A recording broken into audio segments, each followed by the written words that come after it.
Well, ladies and gentlemen, I think I've got that at the right side up. Yesterday, I had it upside down, but between friends, small things like that don't matter. We forgive one another. So there we are. Now listen, this is the very last in the series of this project that I had in mind.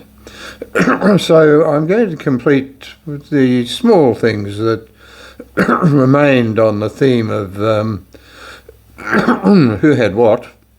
And remember, the general thesis of that who had what is that most people had what most other people had, because life was pretty basic, and so everyone had the basics because you had to or you wouldn't get by. And this was not an age when, you have conspicuous spending, and it was not an age of shops filled with all wonderful electrical goods and labour-saving devices and entertainment devices. That simply wasn't so. This was wartime and just after the war.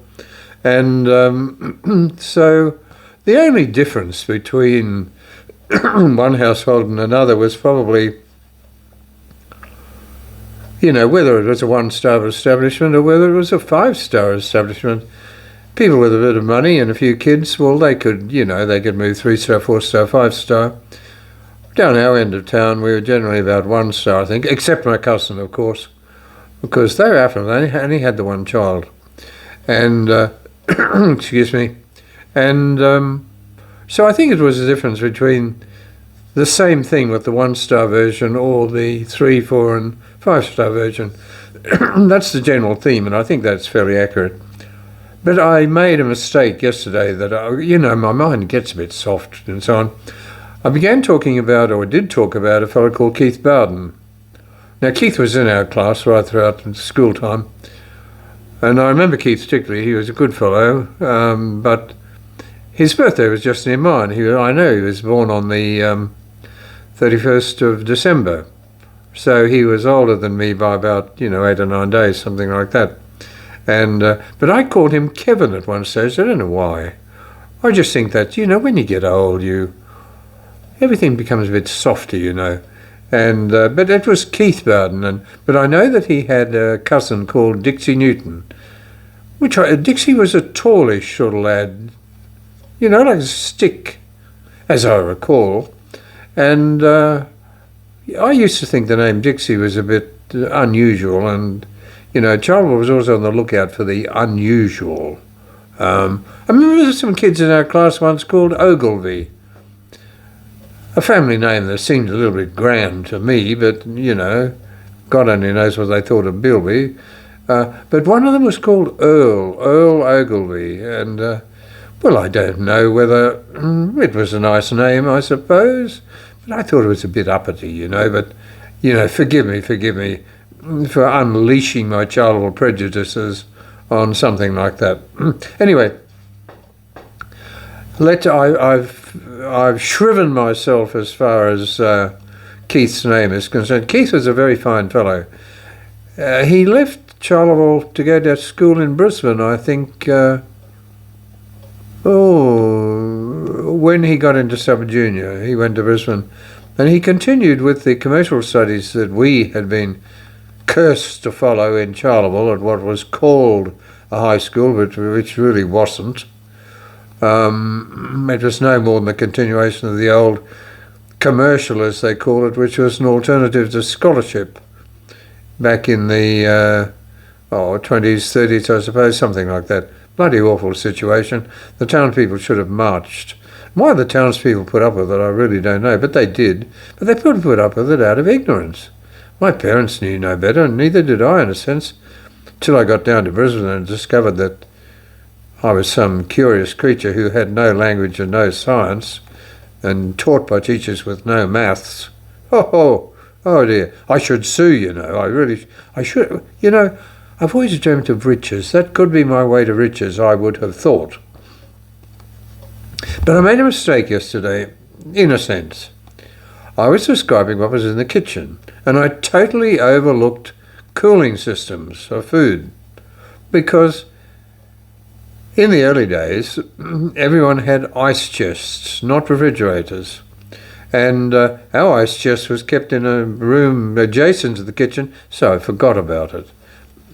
But during the war, I think you could go up to Harriman's and pick up your own ice, because Harriman's didn't have the petrol in order to deliver it. They deliver it to the hospital, but they couldn't do home deliveries.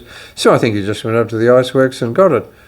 I don't know how we got it, but then again, I was only 4 or 5 in those last few years. So I was 6 or 7 in the last few years of the war.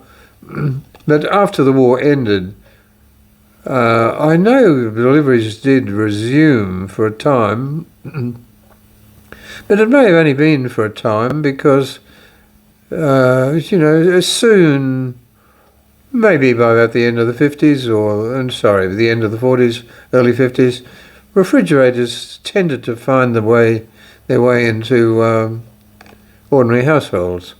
But we had the ice chests for what it was worth, and you'd have a small block of ice and you'd put the ice on the top, and that was supposed to last a couple of days, and it was supposed to keep your butter from melting and maybe cease being rancid. I don't know. It probably kept your milk cool or something. I don't know. I know when my mother used to make jelly, somehow or other she would succeed in making the jelly by, I think, putting it up on the largely melted block of ice that was there, and the jelly would therefore set. But I don't know what year it was. We did get a refrigerator bought from the Charleville Home Service Centre, which I think may have located itself in that empty shop opposite the Catholic Church. Couldn't be sure about that. Anyway, my father went and bought this bloody awful refrigerator. Was called a Little Penguin, I think, made in Toowoomba. And I don't know, probably my father was looking for economy or something. But the thing never worked. It may have worked in Toowoomba, but it certainly didn't work in Charleville. It did once get a hint of frost, but no more. Now, whoever it was who was in charge of the Charleville Home Service Centre that stage felt a little embarrassed about it, said he shouldn't have sold it to my father. And so we got another one, a decent one. Of course, these were kerosene fridges, and they're quite interesting, because the kerosene fridge was like part of my father's scientific education. One day, in the very, very hot weather, maybe in 40 or 45, could be 50 even, my father was drinking steaming hot tea. "Oh," I said to him, "it's so hot, and yet you're having this steaming hot tea." "Oh, no," he said, and then he explained the science to me. He said, if you want to get cool, you apply heat. Well, I wasn't convinced of this idea, but he proved the rightness of it, because he said, hot tea in hot weather will cool you. He said, look at the refrigerator. Under the refrigerator there's a kerosene tin or something with a flame on it, and that flame produces cool. So there you are. So he tucked into the tea. Now, I wasn't convinced of the science of that. I mean, I could see the cooling arriving at a roundabout way, but not with the direct effect quite that my father had intended. But anyway, the flame under the refrigerator, the kerosene refrigerator, it produced heat. The heat produced heat. It may have been indirectly, of course, but my father thought it was a direct effect, and he felt very satisfied with that particular acquisition of modern science. So there we are. Okay then. So refrigerators were round about, the end of the 40s, early 50s. Needless to say, of course, when our house was a refrigerated house, I had to boast a bit. I happened to mention casually at school that we had a refrigerator.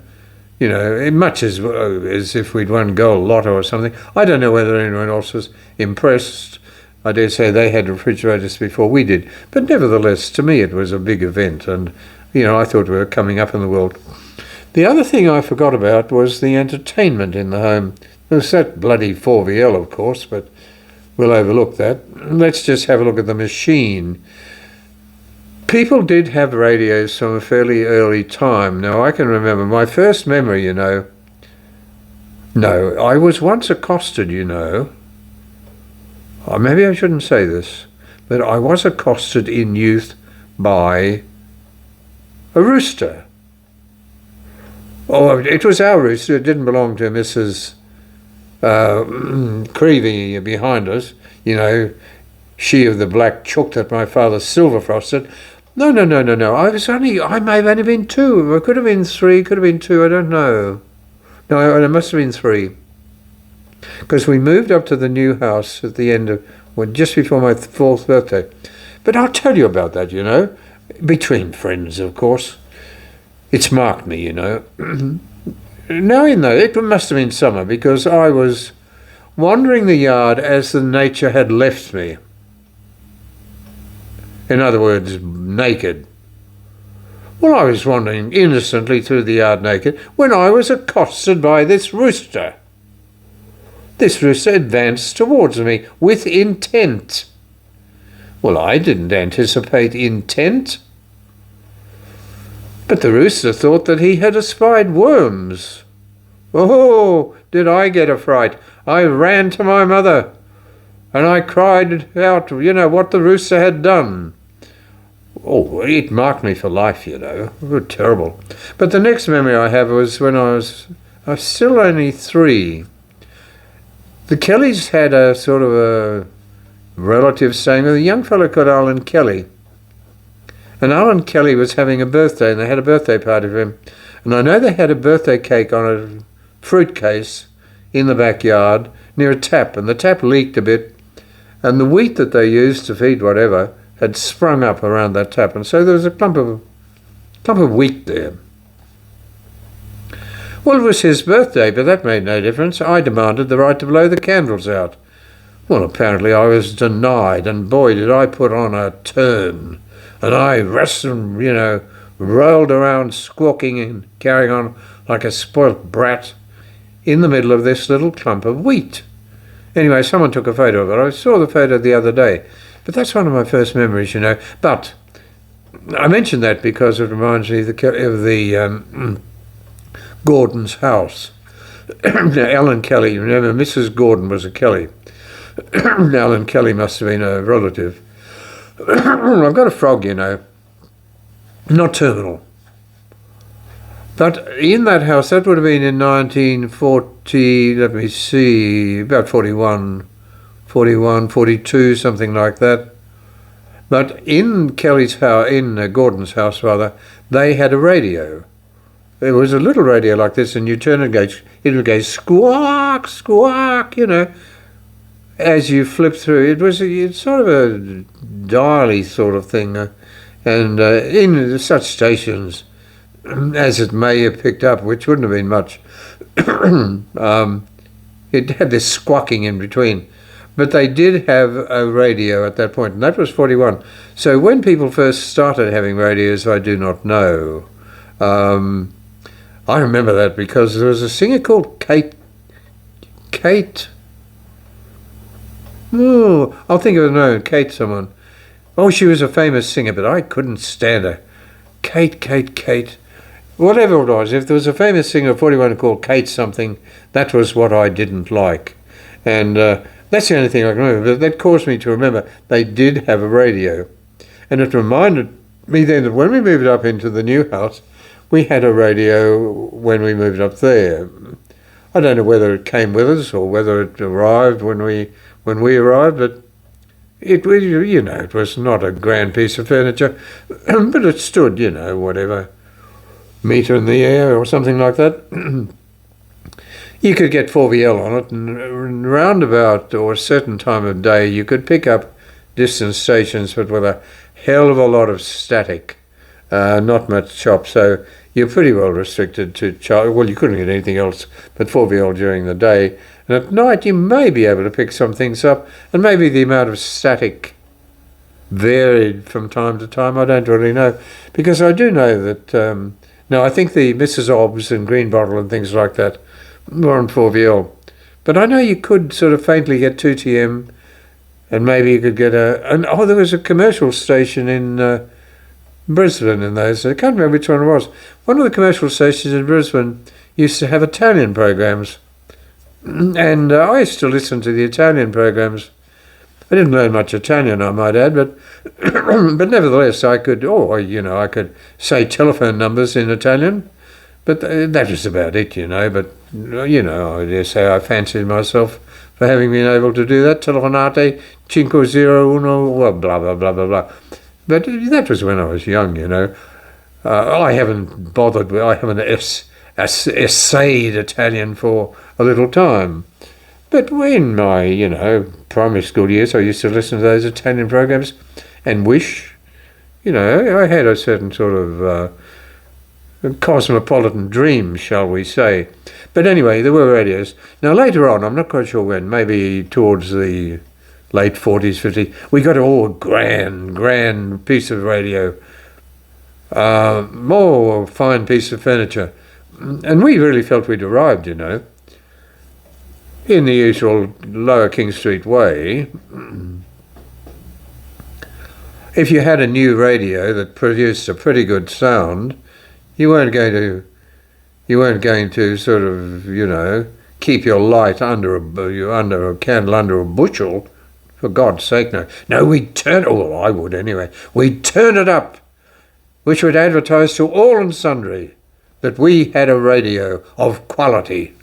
And so, so there we are. I mentioned the fact that radios were around in one form or another with little quality or no quality from quite early in the piece. Certainly, the Gordons had a radio back in 1941, 42. So, people probably had them before then. I don't really know. But they were in houses and everybody would have had a radio of some kind in the 40s. And by the end of the 40s, probably most people had a refrigerator of some kind, and maybe they had let me unwind. Maybe they also had a washing machine, Simpson, best ever made, with a wringer which you could get your arms caught in. And so there we are. Okay, well that's about it. That's about it inside the house that I can recall. There were some, these days we have telephones and telephones, smartphones or something. What do you call them? Mobile phones. Yeah, they're what are they? They're little computers. I don't know what I call my phone. I call it my phone. I suppose it's a phone, but it works as a computer. Well, there were none of those things. None of those things at all. They came, but I'll come to the means of inter-house communication in a moment. Now, look here, I've got a note here about cars. I think having a sedan car, well, I don't know when people started getting sedan cars in any great numbers. I don't know. No. I was going to say early 50s, but no. When I began work in Charleville in 1957, the teachers in the school, they had bikes. But there was one teacher who had a car, and only one who had a car. The others had bikes. And now I remember two teachers once riding off to golf, and somehow or another they kept their golf clubs over their shoulder. They rode majestically down the road. Oh, I remember them. Up themselves, I might add. I wasn't very impressed by them. Oh, I said good afternoon to a pair of them once, and they pretended not to know me. I thought, get out, you bastards. You're in Bilby country now. You'll be lucky to get out of it. Of course, but that's what I thought. I didn't say anything. I would have been very polite while thinking ill. There we are. But a lot of people had sort of utilities because they were practical things. And a couple of there was an old carrier around town called Roy Woodfull. And Roy had an old truck, I don't know how old it was, maybe made in the 1700s almost, probably kept together with wire and all that sort of thing. But he used to do ordinary carrying around town, things you picked up, it came, at the railway station or whatever you needed carrying around town. Roy Woodfull. So What else? Yeah. I remember once, oh yes, I remember the first car that I knew was owned by Sid Rankin. Now this would have been, I think, I don't know which procession it was. I think it could have been the end of the war procession, or it could have been the centenary processions. So either 45 or 47. It was a procession that went to the football grounds, to the football field. And anyway, there was a section in that procession for decorated cars. And I remember that Sid Rankin, I think, was a shearer. And now how I ended up in the car, I don't know, but I think it went this way. Sid Rankin married Mona Clark, and my Uncle Bill married Betty Clark, and maybe because of that relationship, somehow or another, I must have been roundabout near enough one day to be near Sid Rankin's car, because I rode in Sid Rankin's car. Now this was a sedan, it was a light lilac shade, and he decorated it with those thorny palms and so on. But he was the first person I knew who actually had a car. And even if you take bloody old Ack Baker, the old mayor of the town, Ack, oh God, he used to gallop around like a horse, mule, neighing and guffawing and all that sort of thing. Oh, the old turd. But he lived just up the road from us, He not a guy, well, in our part of town, he didn't have a good reputation, I can assure you of that. But even he, the Lord Mayor of town, he only had an old utility, for him and his good lady wife to sit in the front, and then a sort of tray at the back. And that must have been, I don't know, early 50s, something like that. Still, even the Lord Mayor without a car. And that was the one that the goats jumped up into the back of one night, and they ate the canvas hood. Oh, that brought an end to the goats, I can assure you of that. Okay then, bikes. Well, many kids had bikes. We had bikes of sort of a kind, not very good. We didn't ride them to school, and so on. And, then, as I say, there was the lorry. Now, the Roy Woodfull, he had a lorry, very, very ancient one. A lorry of some quality, though, was owned by Bill Bailey. Now, Bill lived just around the corner from us with his old mother, old Mrs. Bailey. She was, I really do not know. I don't know whether she was a full-blooded Aboriginal woman or maybe half-blood. I don't know. I'd like to have met her, even though we lived near her. We were afraid to talk to her, which was very foolish. And but she was Bill's son. Sorry. Well, that sounds a bit cool. Weak in the head. Bill was her son, and Bill used to buy trucks of good quality because he was a woodcutter, and he would mainly, I think, he delivered boxwood to the powerhouse. Well, I think so. He delivered it somewhere. Whoever used a lot of boxwood, probably the powerhouse. I don't know. And I dare say you could engage Bill to provide, boxwood for your car, for your, domestic use. I don't really know. But of course, that wasn't the Bilby way. And so my father would borrow my grandfather's old truck, I don't know what you'd call it.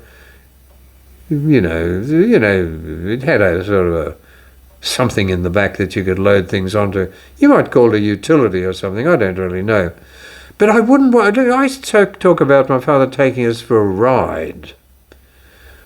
And that probably sounds, a certain sort of romance about that, riding off and a ride down up the Augathola Road, riding out along the Boatman Road with the optical illusions, down the Cunnamulla Road, down to past old Joe Barron's place.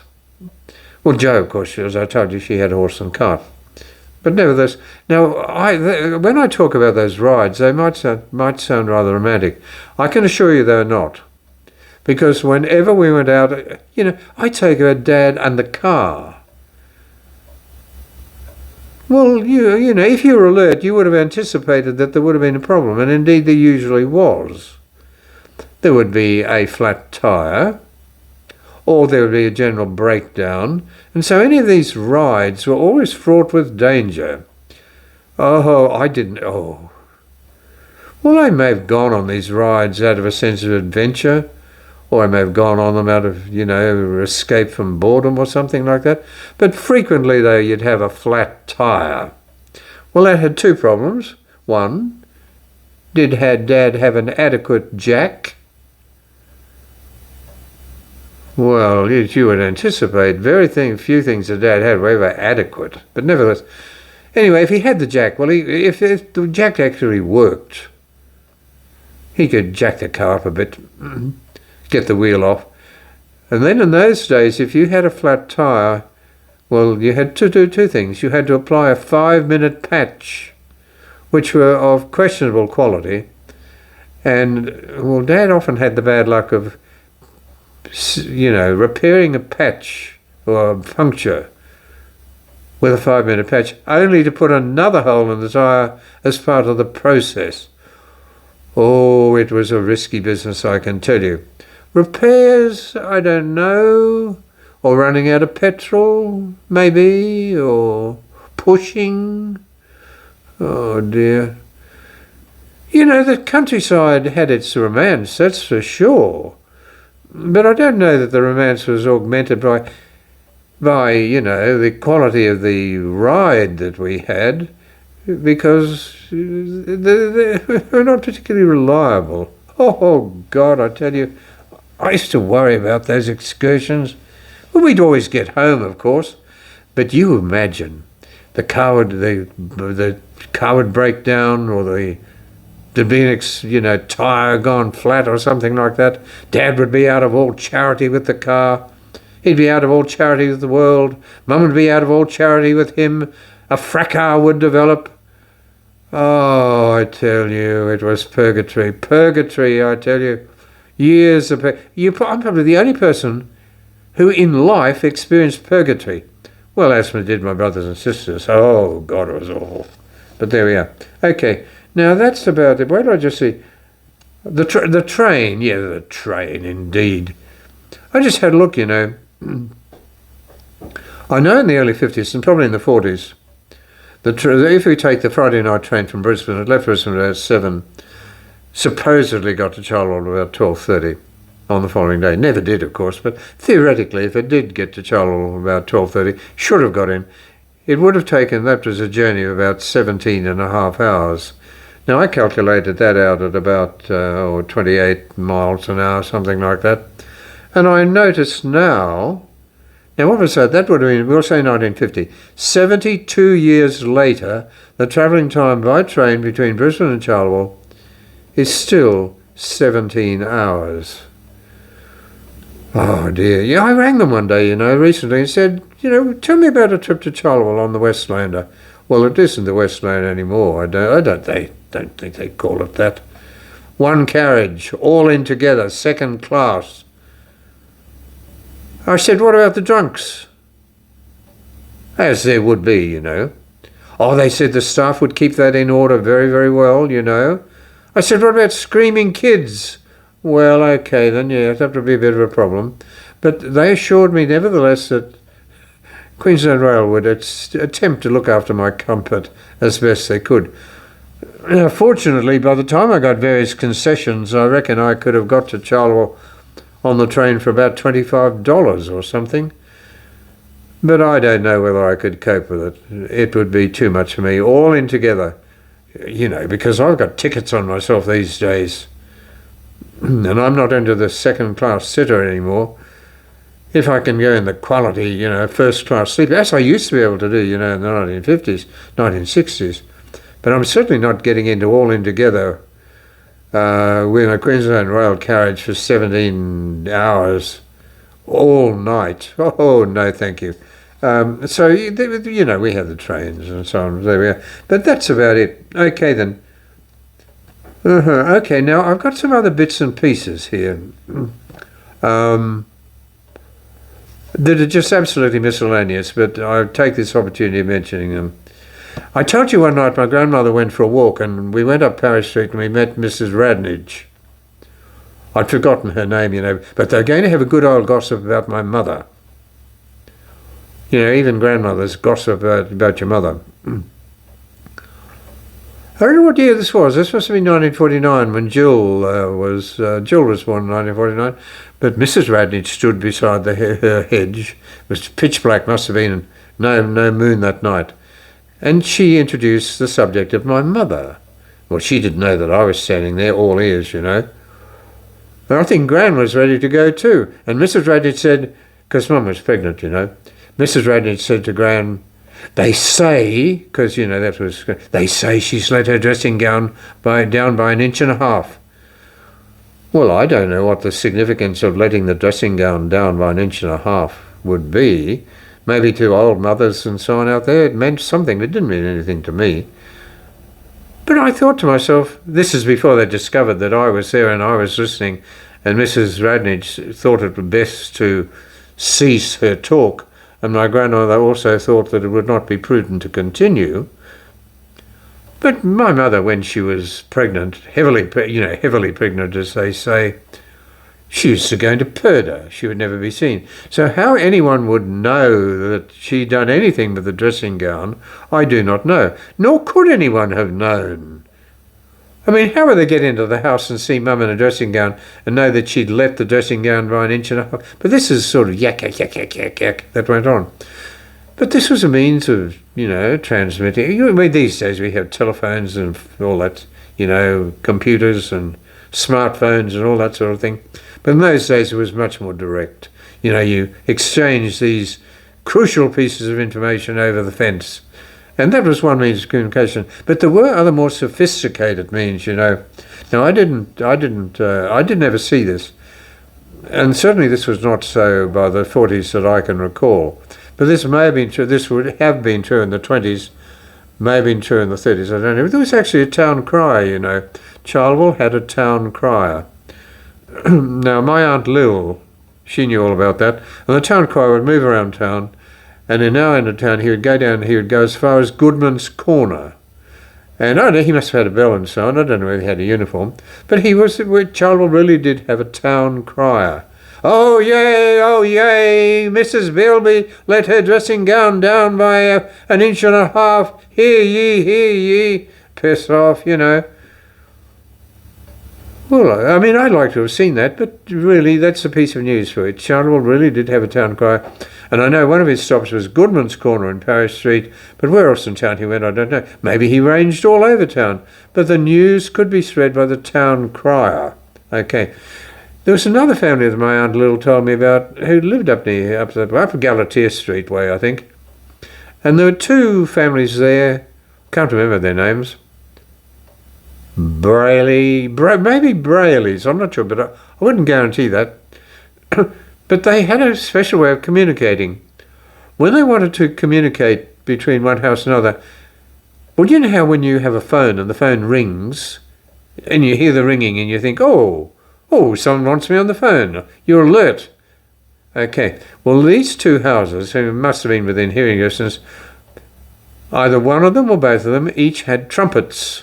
And when they wanted to communicate, they would go onto the back landing or whatever, get the trumpet out, blah, blah, blah, blah, blah, blah, blah, you know. Well, that would be heard in the house, and it would be news, either come and visit, or we have news, or maybe they would use the frequent method of communicating the child will use, and maybe although once you knew that you should be listening, and maybe these trumpets gave out the sound, get ready for a message. Well, my grandmother, she used to send messages by yelling out. She had a voice, Neville, Ronald, and so on. Oh, she had a particular cry, and maybe the trumpets were the prelude to the cry, I don't know. But I thought it was very clever, you know. He could have rung a bell or something, but these two households had trumpets. Very, very creative, I thought. Which reminds me, I only just thought of this. When I'd go down to visit my grandmother, you know, I must have been 4 at the time, maybe 5, thereabouts, anyway, about that age. And my grandmother would be in the kitchen doing something, and I would call out to her, Gran, here comes the Cootamundra, here comes the Cootamundra. Now, when I say to you, here comes the Cootamundra, you think, what's he talking about? But there was an air service between Cootamundra in New South Wales and Charleville. Maybe run by butlers, but I'm not sure. But anyway, the Cootamundra. The Cootamundra was a biplane, and it came up. Well, I don't know where Cootamundra is, but anyway, why don't I unwind again? Wherever Cootamundra is, I don't know. It must have then got to Burke or something, somehow or another. I don't know how it got there, but anyway, and then it would follow the river up. You see, and when I would see it, it was about 2 wings biplane, struts in between. And by the time we could see it from McGrand's Landing, excuse me, you'd see it just above the trees over the gully because it was coming in low towards the airport. And I don't know how many years the Cootamundra actually worked for. But, eventually, of course, the old biplane was no longer serviceable. Maybe they moved then, the butlers probably moved then to the DC-3. But there was an air service going from Cootamundra, wherever that may be in New South Wales, up to Charleville in a biplane. Now, how long it took, I don't know. I did read about the butlers, getting a new air service out to Charleville at one stage. And they're talking about the wonderful plane they were using, and it did 90 miles an hour. Not bad. Now, I don't know what the Cootamundra, I don't know whether it was a passenger service or whether it was just a mail service. I don't know. But anyway, the Cootamundra. So I'd be the only living person who probably remembers the Cootamundra. But certainly, it must have come in on a regular day, and here comes the Cootamundra. Maybe it came on a Saturday or Sunday or something like that, I don't really know. But here comes the Cootamundra.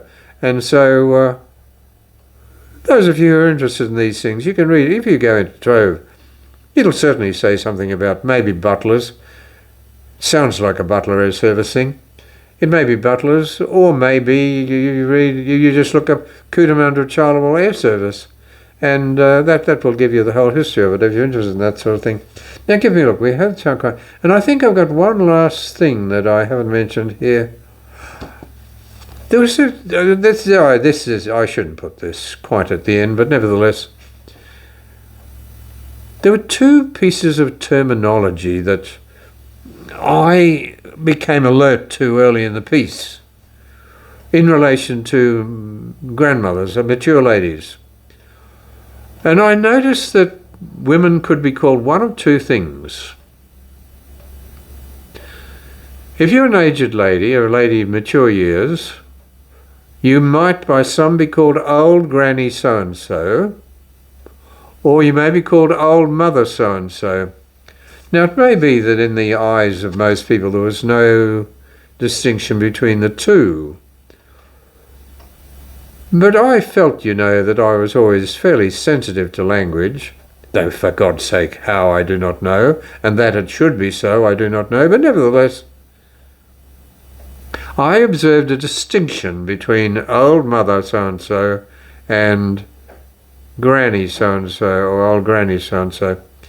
And it appeared to me that if the lady were fondly known, fondly regarded in town and by that community of speakers that referred to her, if she was referred to fondly, she would be known as old granny so-and-so. For instance, it was Granny Weeks.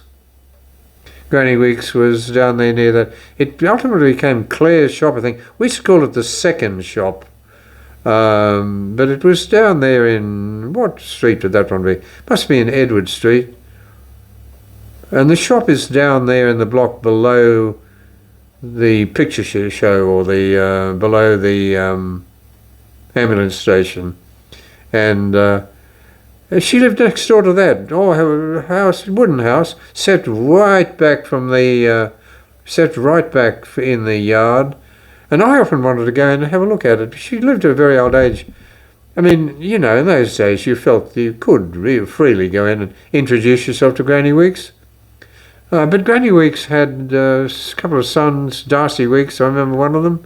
Teachers, one of them, or both of them, I can't quite remember. But she was well regarded, and she was known as Granny Weeks. Now, my grandmother, I'm pretty sure that she was known as Granny Bilby. Well, certainly to us. She was known as Granny Bilby. And so, if you felt warmly towards one of these old ladies, she'd be called Granny. But if, on the other hand, she was an old gossip, a notorious gossip, she was known as Old Mother So-and-so. Well, I could tell you who were known as Old Mother So-and-so. It may be that just our family didn't like them. But I do know that they were a bit given to gossip and so on. But in my, awareness of distinctions between language and this piece of terminology and another, there was a vast gulf between old granny and old mother. Old Mother Hubbard, I don't know about her. She had just a lot of. Did she have cupboards or something? Kids or something, or lived in a shoe or something? I don't know. I'm getting a bit old for that sort of thing. But nevertheless, there was a distinction, certainly I perceived in that time, between the old ladies who were known as Granny. What a lovely term, and what a lovely old thing she must have been. Granny Weeks. I never met her, but how I'd love to have met her. Because she had this romantic-looking house. It was an old shack, really, but nevertheless, not shack. It was, up on stilts a bit, set well back. It must have been very interesting inside, and I often thought, well, I must go in and talk to Granny Weeks. But I never did. I wish I had. But if a woman was known as Old Mother, you knew to be very careful of her. Or there are several of them, old tartars, but nevertheless. Anyway, the final thing. I told you that, I have mentioned along the way, that I spent many years in China.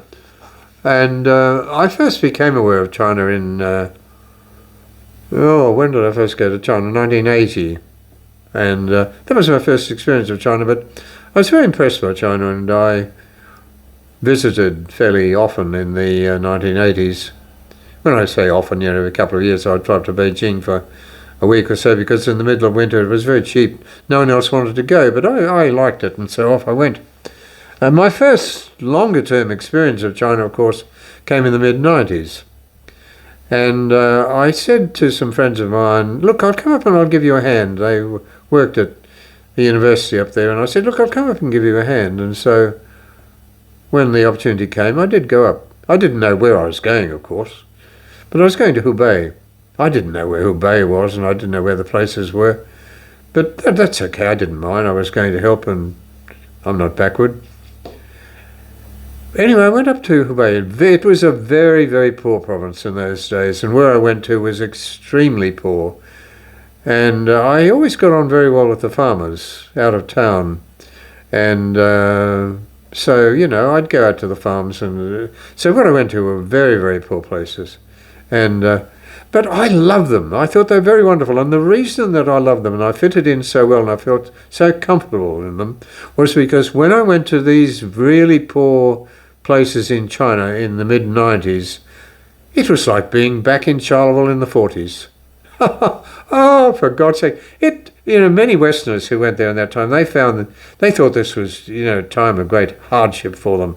And they thought, it was, hardship in the extreme. But, for me, it was like just returning home in the 40s. And I loved it. Oh, look, everything. There were shortages of this, and it was all make do, and, just as it was at home. Oh, look, I tell you what, life in China in the 40s was just like when I went there in the 1990s, it was just like Charleville in the 40s. And I like the farmers very much, because the Chinese farmers, Chinese country people, and the Western people of Charleville at that time, their interaction was very similar. Their sense of humour was very similar. They had no sense of pretense about them at all. They made do. It was rough and ready, and I loved it. I thought it was just so wonderful.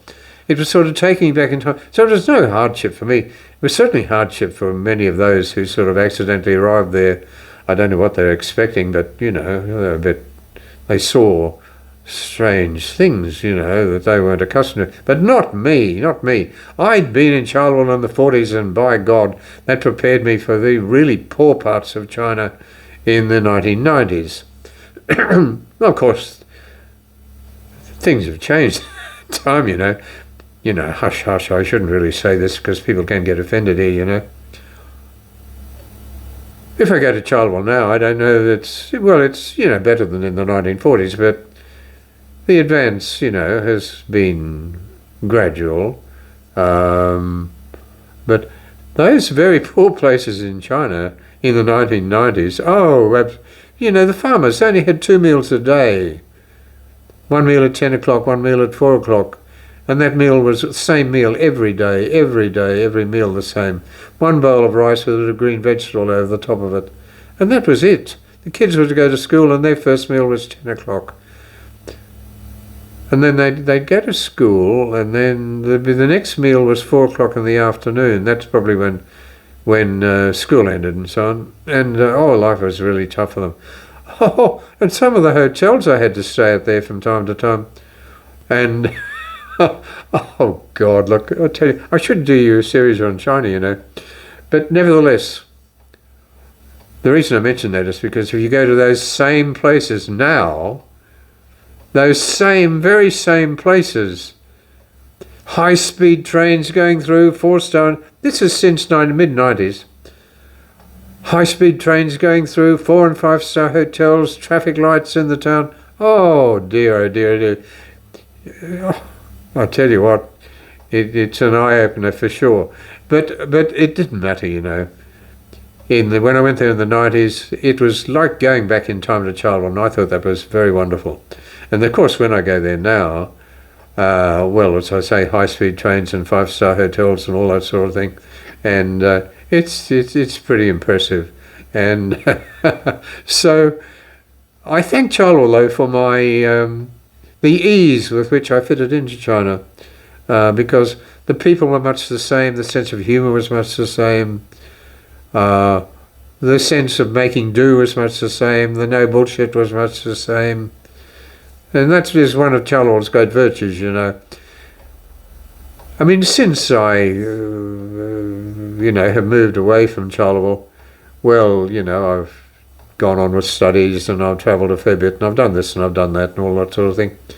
And it in many ways it's taken me quite away from Charleville, but not away from interest in Charleville. But I'm always grateful to Charleville because I have a bit of a reputation, I don't like bullshit. And don't give me any of your crap. I can't put up with that. Don't give me any of your bullshit. But I think that was very much the Charleville way. You didn't get far in Charleville with crap and bullshit. Or if you tried, you certainly would have come off second best, that's for sure. So I'm always grateful to Charleville for the capacity I have to sense out bullshit and crap very early in the piece and not be all that tolerant of it, And so no matter how fine my life may have been, in some senses, post-Charleville, and no matter what sort of environment I may have been in post-Charleville, I always had a pretty good bullshit radar, what do they call it, antenna. And so I'm always grateful to Charleville for that. But anyway, that's as much as I can tell you for the moment. I'll probably think of all sorts of things later on, but that's it. So I'm going to finish this series with that. As I say, very few of you will have watched this, and very few of you will get round to watching any one of these to the end, but that doesn't matter. I'm not really concerned about that.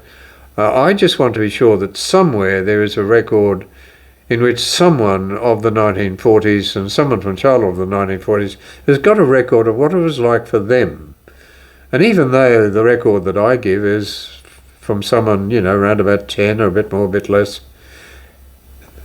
no matter. And even though we're from Lower King Street, of course, again, no matter. The important thing is that someone has actually got a permanent record of life.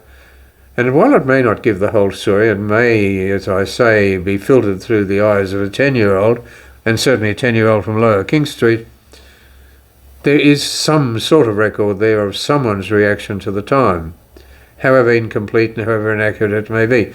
So that's why I've done that. And so if anyone gets to this point, well, look, I should give them a medal or something. Not that I have a medal to give, but nevertheless, you deserve a medal, that's for sure. But insofar as that's useful for the researcher in future times, I've got it done. I've got another project that I'm going to work on now. I've got those 6 volumes, called Charleville Times, and they're records from the newspapers from about 1864 through to about 1900. I know that most of you will never find it, and it's a pity to have all of those newspaper records. So they're actually available in print, not in the newspapers themselves. that most people not have access to, but I'm thinking of going through them and selecting items dealing with whatever aspect of Charleville's history in those, what's that, about, 40 years, 45 years, something like that, and making a series of little short videos dealing with items from the newspapers of that 45-year period that will tell you about, the Afghans or the Chinese or the Aborigines or the rabbits or the weather or the entertainment or the recreation or the shearers' strike or crime. Or I could even give you rather more about Berenda and the district and so on. But that's for another time, maybe tomorrow. There we are.